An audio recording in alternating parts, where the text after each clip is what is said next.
everybody, it's Christopher. I want to give you a couple tips today about sewing piping onto your projects, no matter what you're making. Now, what I have here is I've got clothesline that I'm using for piping. And you can pick this up at any home improvement store. It's just a cotton clothesline. You might remember this when you were a kid if your subdivision you lived in allowed your mother to hang clothes outside. If not, she might have had this in the basement. If not, she might have had this stringed out across the bathtub. But in any case, if you grew up with this, you know what I'm talking about. If you haven't grown up with this, you can go to places, that big box stores, and get cotton clothesline. Okay? Alright, so this isn't a tutorial on how to make cording. This is a tutorial just to show you options of how to sew it on. Now, for example, this is a piping foot, and I use this a lot. So piping foot is really great if you're going to go through long stretches of sewing. And sometimes, though, you might have cording you're using that's heavier than this, and you can't really use that. But I want to show you something that's a problem. Now, a problem is when you're sewing around a corner. If you get to around a corner, you're going to have a problem where this piping foot isn't all that productive for you. So here's what we're going to do. Now when we get around a corner, you want to snip, of course. So I'm coming around a corner, and what you have to do is you have to take like a stitch at a time, then you have to lift, and this is where your knee lifter comes into place if you have a knee lifter. Okay? So you use your knee lifter, then you place it, turn, and sometimes that will, if you're not careful, it'll push this way for you and you'll be off balance. So that's why you have to take this slowly when you're doing it. Okay, when you're doing it around the corner, and then you finish your sewing down the area. Okay, now for those of you who do want to sew production, you're having issues. See, that does work good. Okay, that does work good when you sew it around. When you go to put it together, you can see it's going to have a nice curve, which is good. All right, but I got a better solution, and it's something that the old timers live by. Especially industrial sewers, upholstery sewers, they live by this, and I'll tell you why. Let me show you. This is an adjustable zipper foot. Adjustable zipper foot, not the zipper foot that comes with your sewing machine. Okay, the zipper that comes with your sewing machine is just too bulky. Now, this has been around forever, and one of my very good friends, Kenneth King, uses this all the time. He's the one that convinced me to go back to this for a lot of my projects. So you can see, let me just put this underneath here. You can see I have the needle right about, maybe a stitch in from the edge, right? So we're going to butt the edge of this foot against the edge of the piping. Right? It's going to go butt this right up against the edge of the piping. And what that's going to do is, because the needle is one stitch to the right, it won't get caught in the piping. I'm just going to show you how easy this is to turn. Let me cut a new piece of piping here.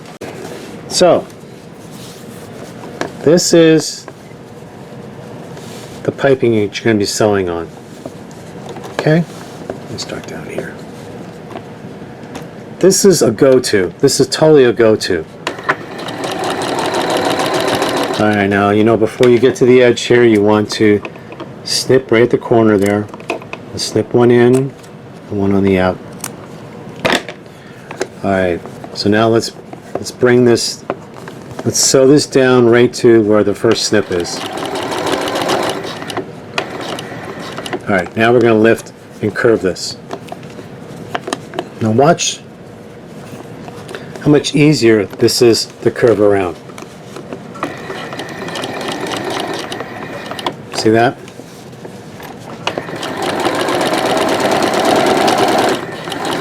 See how much easier and faster that was to curve around? And when you go and you turn it back, you see? So just a little tip. Both devices work great. Both devices work great. Alright, so let's do another one. Let's do another one.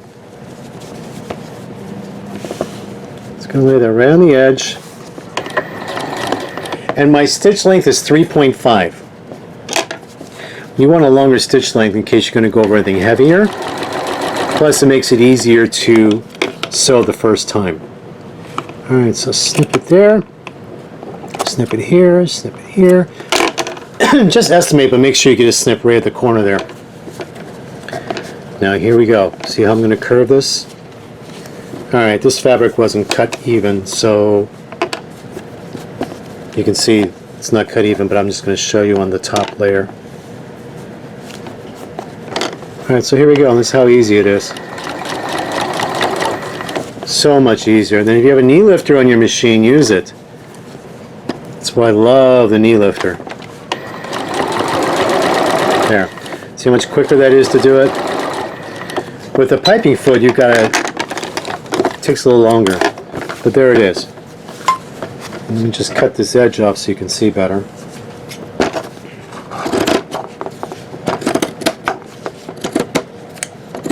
There we go. Alright, so there is how easy that it went around. What I like to do next is I like to go around, you don't have to do this, but I like to do this just to lay it down.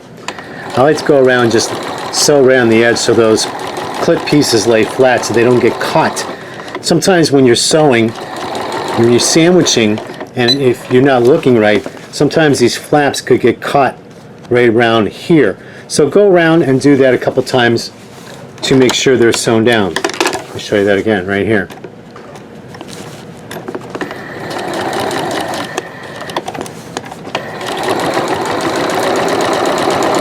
There. There you go. See how nice that's sewed on there? You see that? And then you'll go around again. Okay, you can go around one more time when you, well, of course you will when you sandwich it together. And when you put your top layer on top, you just feel that and you'll get real close to that. Let me do that here for you, just in this one section.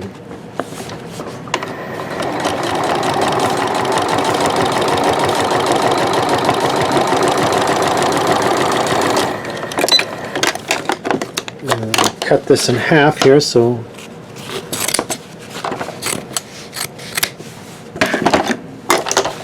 and there's your piping all nice and inserted. See that?